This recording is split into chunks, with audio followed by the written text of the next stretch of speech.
என் பேர் ரேவதி பிரகாஷன். நாங்கள் புல்லாக்கொண்டன்புதூர் கிராமத்தில் இருக்கிறோம். Coimbatore district, Tamil Nadu state. நாங்கள் ஒரு 10 வருஷமாக விவசாயம் பண்ணிகிட்டு இருக்கிறோம்.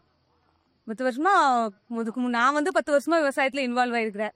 அதுக்கு முன்னாடி வரைக்கும் அந்த அளவுக்கு இன்வால்வ்மெண்ட் இல்லை. 10 வருஷமாக விவசாயத்தினால இன்வால்வ்மெண்ட் பண்ணிகிட்ருக்குறோம். நல்ல முறையாக எல்லாமே பண்ணிகிட்ருக்குறோம். தேவையான பொருட்கள் எல்லாமே பக்கத்தில், இடுபொருள்கள் எல்லாமே பக்கத்தில் கிடைக்குது. நாங்களும் வேணுங்கிற உழவுப் பொருட்கள் எல்லாமே வீட்லேயே எல்லாம் வச்சுருக்கோம். வேணுங்கிற அளவுக்கு எல்லாமே விவசாயத்துக்கு என்னென்ன பொருள் தேவையோ எல்லா பொருளும் வீட்டில் இருக்குது. ஏதாவது இடுபொருள்கள், உரம், மருந்து வேணும்னா இங்கே கோவை அக்ரி சென்டரில் வாங்குகிறோம். ஒரு 4 வருஷத்துக்கு முன்னாடி ஹெச்எம் கிளாஸில் அனுபவமான ஒரு சீடில் வெண்டைக்காய் பயிர் பண்ணியிருந்தோம். நல்ல கிராப்பு, நல்ல விளைச்சல், மகசூல் அதிகமாக இருந்தது.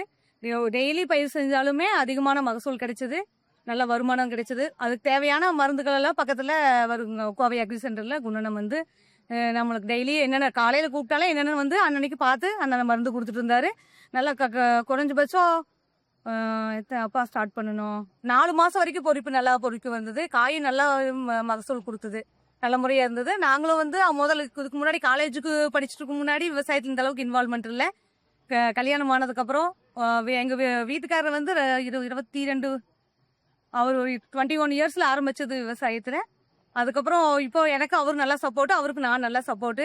விவசாயத்தில் எவ்வளோ கஷ்டம் இருந்தாலும் எங்களுக்கு அந்த வேலை செய்கிறதுக்கு அந்த கஷ்டம் எங்களுக்கு தெரியறதில்ல. லாபம் இருக்குது, நஷ்டம் இருக்குது. நஷ்டம் வரும்போதும் கூட நாங்கள் அந்த நஷ்டத்தை பெருசு பண்ணாமல் மறுபடியும் அதை விட்டு வெளியே போகாமல் அதுக்கு செஞ்சால் அதே வேலையை அதிகமாக செய்யணும்னு ஆசைப்பட்டு நல்ல முறைக்கு கொண்டு வந்துட்டுருக்குறோம். என்னைக்கு விவசாயம்னு சொல்கிறதுல விட விவசாய பெண்மணிங்க ரொம்ப என் குடும்ப பொண்ணுங்களுக்கும் சரி நாங்களும் சரி ரொம்ப பெருமைப்படுறோம். ரொம்ப பெருமையாக தான் இருக்குது விவசாயத்தில்.